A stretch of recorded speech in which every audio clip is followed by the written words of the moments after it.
Hello दोस्तों, welcome to our YouTube channel which is as per level.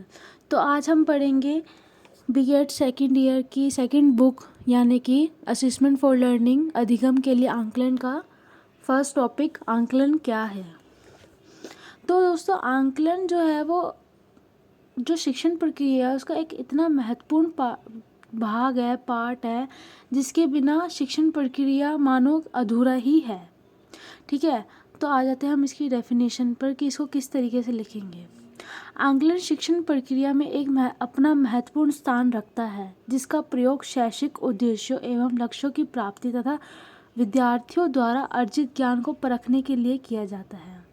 सरल शब्दों में कहा जाए तो आंकलन सूचनाओं को एकत्रित कर छात्रों को बिना अंक प्रदान किए उनका मूल्यांकन करता है, अर्थात सीखने सिखाने की प्रक्रिया में सुधार लाता है और इसी कारण से इसे सीखने की प्रक्रिया का एक महत्वपूर्ण हिस्सा कहा जाता है। आंकलन का क्षेत्र छात्रों तक ही सीमित न होकर विस्तृत है। कहने का तात्पर्य ये है कि आंकलन केवल सीखने की प्रक्रिया में ही सुधार नहीं करता, बल्कि इसका क्षेत्र सिखाने की प्रक्रिया तक भी विस्तृत है। सिखाने से मतलब क्या है? जो शिक्षक ज्ञान प्रदान करता है, आंकलन उसका भी निरीक्षण करता है, ये देखता है कि वो किस तरीके से ज्ञान प्रदान कर रहा है, अगर वो ज्ञान जो मेथड से कर रहा है वो क्या वो ठीक है या नहीं है, ये भी आंकलन के द्वारा देखा जा सकता है। अब कुछ विद्वानों ने इस पर अपनी परिभाषा प्रस्तुत की है, जिसमें से पहले है हुबा और फ्रिड के अनुसार आंकलन सूचना संग्रह तथा उस पर विचार विमर्श करने की प्रक्रिया है, जिन्हें हम विभिन्न माध्यमों से प्राप्त कर सकते हैं। ये ज्ञान या जान सकते हैं कि विद्यार्थी क्या जानता है, क्या समझता है, जिसके द्वारा उसके अधिगम में वृद्धि होती है। दूसरे विद्वान हैं वॉलेस, लॉरन और एक्सिनिन के अनुसार आंकलन का तात्पर्य किसी व्यक्ति के बारे में सूचना प्राप्त करने से है, जिसके आधार पर हम उस व्यक्ति पर निर्णय ले सकते हैं या फिर निर्णय लिया जा सकता है। इरविन के अनुसार आंकलन छात्रों में विकास तथा अधिगम को बढ़ाने की प्रक्रिया है। अंत में हम कह सकते हैं कि आंकलन का मुख्य उद्देश्य छात्रों को सीखने के लिए प्रेरित करना, अर्थात उनमें आत्मविश्वास जागृत करने से है, जो कि केवल छात्रों तक ही सीमित न होकर अध्यापक तक भी है। जैसे हमने पहले पढ़ चुका था, इसका क्षेत्र विस्तृत है, इसलिए अध्यापकों का भी परीक्षण किया जा सकता है आंकलन के द्वारा। और किया जा सकता नहीं है, बल्कि दोस्तों होता भी है, छात्र का ही नहीं अध्यापक का भी होता है, क्योंकि जब अध्यापक कक्षा में विद्यार्थियों का आंकलन कर रहे होते हैं तो साथ ही साथ उनका भी आंकलन हो रहा होता है। देखो, अब यहाँ पे पढ़ के पता चल रहा है ना कि उनका भी आंकलन होता है, जिसके लिए उन्हें प्रेरणा की आवश्यकता होती है, जो कि आंकलन द्वारा ही मिलती है या होती है। अब आ जाते हैं आंकलन का महत्व पे, इम्पोर्टेंस ऑफ असेसमेंट। आंकलन के महत्व को निम्न प्रकार से व्यक्त किया जा सकता है। पहला पॉइंट क्या है? निदान में सहायक। निदान मतलब डायग्नोस मतलब क्या बच्चों? अगर जैसे कि मैं हूँ, मुझे मैथ्स में दिक्कत होती है, तो आंकलन के द्वारा ये पता चल सकता है कि मुझे मैथ्स में दिक्कत है और बाकी सब्जेक्ट में मैं अच्छा कर लेती हूँ। तो निदान से यही मतलब होता है, कमज़ोरियों का पता चलता है आंकलन से। ठीक है, निदान मतलब फाइंड आउट करना किसी भी प्रॉब्लम को, जैसे डॉक्टर किसी भी पेशेंट की अपनी प्रॉब्लम को फाइंड आउट करता है, यानी कि डायग्नोस करता है, निदान करता है। अब इसको किस तरीके से लिख सकते हैं, ये देखिए। आंकलन का कार्य छात्रों की उपलब्धि को नापकर उसकी कमजोरियों का पता लगाना है, अर्थात निदान करना है, जिसके पश्चात छात्रों की कमजोरियों का उपचार कर उसकी प्रगति की ओर अग्रसर किया जा सकता है। अब सेकंड पॉइंट है प्रगति का पता लगाना। अब आंकलन होगा तो प्रगति तो अपने आप ही पता चलेगी, क्योंकि अगर हम किसी को ऑब्जर्व करेंगे, आंकलन करेंगे, ठीक है, तो हमें पता चल सकता है कि उसने क्या क्या अचीवमेंट कर ली है ना। जैसे कि अगर आज मैं एक चैप्टर पढ़ लेती हूँ और आंकलन होता है, तो ये पता चल जाएगा कि मुझे ये चैप्टर मैंने कर लिया है, मेरा कंप्लीट हो चुका है, या फिर मैंने इतने अंक प्राप्त कर लिए आंकलन के द्वारा। आंकलन होने के पश्चात अब इसकी डेफिनेशन में आ जाते हैं। आंकलन होने के पश्चात इस बात का स्पष्ट रूप से बोध हो जाता है कि छात्रों को दी जाने वाली शिक्षा को छात्र ने किस हद तक ग्रहण किया है, जिसके आधार पर उनकी प्रगति का पता लगाया जा सकता है। अब तीसरा पॉइंट है शिक्षण विधियों का सुधार। जैसे कि मैंने पहले ही बताया था कि आंकलन का क्षेत्र संकुचित नहीं है, अर्थात बड़ा है, व्यापक है, क्योंकि इसमें न केवल छात्रों का आंकलन होता है बल्कि शिक्षकों का भी आंकलन होता है। और जब शिक्षकों का आंकलन होता है तो उनकी शिक्षण विधियों का भी आंकलन होता है। कमजोरी होने पर शिक्षण विधियों में उनमें सुधार किया जाता है। ये पॉइंट उसी पे आधारित है। अब इसमें है आंकलन द्वारा इस बात का पता लगाया जा सकता है कि अध्यापक की शिक्षण विधियों में कौन कौन से गुण व दोष है, जिसके आधार पर अध्यापक अपने दोषों में सुधार कर अपनी शिक्षण विधियों में सुधार ला सकता है।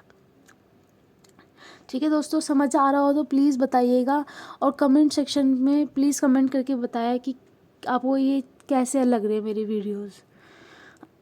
अब चौथा पॉइंट है अध्यापक की कुशलताओं का परीक्षण करने में सहायक। मतलब अध्यापक की कुशलता, यानी कि उसने वो ही बात होगी कि अध्यापक ने भी क्या क्या अचीव कर लिया है, उनका परीक्षण करने में सहायक। आंकलन की सहायता से अध्यापक स्वयं की कुशलता का पता कर सकता है। यहाँ पे पता लिखना गलत हो गया, यहाँ पे पता लिखना था।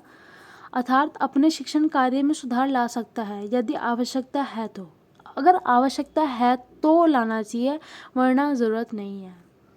फिफ्थ पॉइंट है शिक्षण के उद्देश्यों की प्राप्ति में सहायक। मतलब शिक्षण के जो उद्देश्य निर्धारित किए गए थे वो कितने प्राप्त हो गए हैं, वो आंकलन के द्वारा ही पता लगता है। इसको हम इस तरीके से लिखेंगे कि आंकलन के द्वारा ये बात स्पष्ट हो जाती है कि शिक्षण में पूर्व जो शिक्षण उद्देश्य निर्धारित किए गए थे वह कहाँ तक सफल हो पाए हैं या फिर प्राप्त हो पाए हैं। अब है छठा पॉइंट शिक्षा की योग्यता का आधार, शिक्षा की योजना का आधार। आंकलन की सहायता से इस बात का पता लगा चल जाता है कि उद्देश्यों की प्राप्ति हुई कि नहीं, अपितु यह आगे शैक्षिक योजना के निर्माण में सहायक है या नहीं।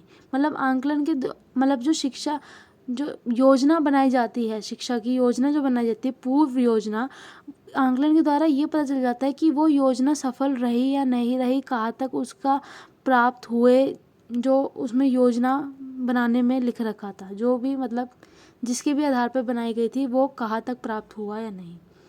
अब है सातवां पॉइंट जो है व्यावसायिक मार्गदर्शन में सहायक। आंकलन से विद्यार्थियों की रुचियों का पता चलता है, जो कि क्या होता है बच्चों, जैसे कि किसी की भी रुचि का पता चलता है। अगर हमें पता है कि वो बच्चा ड्राइंग में अच्छा है तो हम उसको ये मार्गदर्शन दे सकते हैं कि आपको इसी लाइन में आगे जाना चाहिए। यानी कि ये आंकलन के द्वारा ही पता चलेगा कि वो बच्चे की ड्राइंग में रुचि ज़्यादा है या फिर वो बहुत अच्छा करता है ड्राइंग में। इसलिए इससे व्यावसायिक मार्गदर्शन में भी हम सहायता दे सकते हैं उन्हें।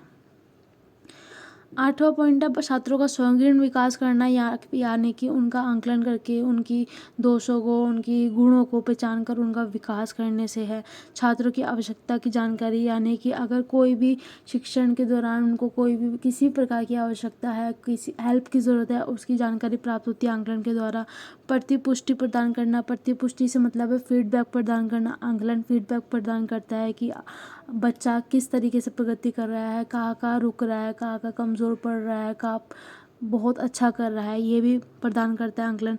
दाखिले का आधार से मतलब है अगर बच्चा, मान लीजिए अगर पहली क्लास में बहुत अच्छे अंक प्राप्त करता है, ठीक है, अगर उसको दूसरी क्लास में किसी अन्य स्कूल में दाखिला लेना है तो वो उसकी पहली कक्षा के आधार पर वहाँ पर दूसरी कक्षा में दूसरे विद्यालय में दाखिला प्राप्त कर सकता है, जो कि आंकलन के द्वारा ही पता चलेगा। सीखने को प्रभावित करता है। अब है आंकलन के सिद्धांत। आंकलन में सबसे पहले दोस्तों विश्वसनीय होना चाहिए आंकलन। ये नहीं कि झूठ पर आधारित हो। आंकलन जब हो तो वो बिल्कुल सच्चा हो। ये नहीं कि कोई भी झूठी बात उसमें नहीं होनी चाहिए, बिल्कुल सच्चा होना चाहिए आंकलन। आंकलन क्या होना चाहिए? सतत होना चाहिए। सतत से मतलब क्या होता है कि सतत मतलब कॉन्टिन्यूस, यानी कि लगातार होना चाहिए। ये नहीं कि आज हो रहा है फिर आज से कुछ टाइम बाद जाकर हो रहा है, रोज़ होना चाहिए, कंटिन्यू फॉर्म में होना चाहिए आंकलन। फिर आकलन वेद होना चाहिए। आकलन में निर्माणात्मक व संकलनात्मक आकलन शामिल होना चाहिए, यानी कि फॉर्मेटिव और समेटिव असेसमेंट होने चाहिए। समेटिव मतलब संकलनात्मक आकलन से तात्पर्य ये होता है कि जो आकलन हमें परीक्षा के बाद अंक प्राप्त करके मिलता है, जो वो संकलनात्मक आकलन होता है। और जो निर्माणात्मक आकलन होता है वो कक्षा के दौरान ही हमारे साथ चलता रहता है, जिसमें हमें फीडबैक मिलता रहता है, जिसमें टीचर हमारी रोज़ आकलन करता है, वो निर्माणात्मक आकलन होता है। अब है 5वां पॉइंट, आकलन विषय से संबंधित होना चाहिए। इसका तात्पर्य ये है कि दोस्तों आकलन जब करता है शिक्षक तो वो विषय पर आधारित ही होना चाहिए। ये नहीं कि आकलन किसी और का, आकलन बच्चे का हो रहा है तो विषय जो भी पेपर उसने दिया है उसको हटकर टीचर उसका, अगर हिंदी का पेपर दिया तो उसका इंग्लिश के पेपर के आधार पर उसका आकलन करके बता देता है। नहीं, जो विषय होता है उससे संबंधित ही आकलन होना चाहिए। अब है छठा, आकलन छात्र की क्षमता को ध्यान में रखकर होना चाहिए। छात्र की क्षमता को ध्यान में रखकर ये दोस्तों, कोई अगर बच्चा बहुत ही अच्छा है क्लास में तो उसका आकलन उसी के अनुसार होना चाहिए, और जो कमज़ोर है उसका आकलन उसी के अनुसार होना चाहिए। व्यक्तिगत भिन्नता होनी चाहिए दोनों में, क्योंकि कोई भी एक जैसा नहीं होता है। तो बच्चे के आधार पर ही, बच्चे की क्षमता, योग्यता, उनके आधार पर ही आकलन होना चाहिए। और आखिरी पॉइंट है, प्रतिपुष्टि अहम अंग होना चाहिए, यानी कि फीडबैक ज़रूर मिलना चाहिए आकलन के बाद। तो यही थे आकलन के सिद्धांत, आकलन का महत्व और आकलन से क्या तात्पर्य है।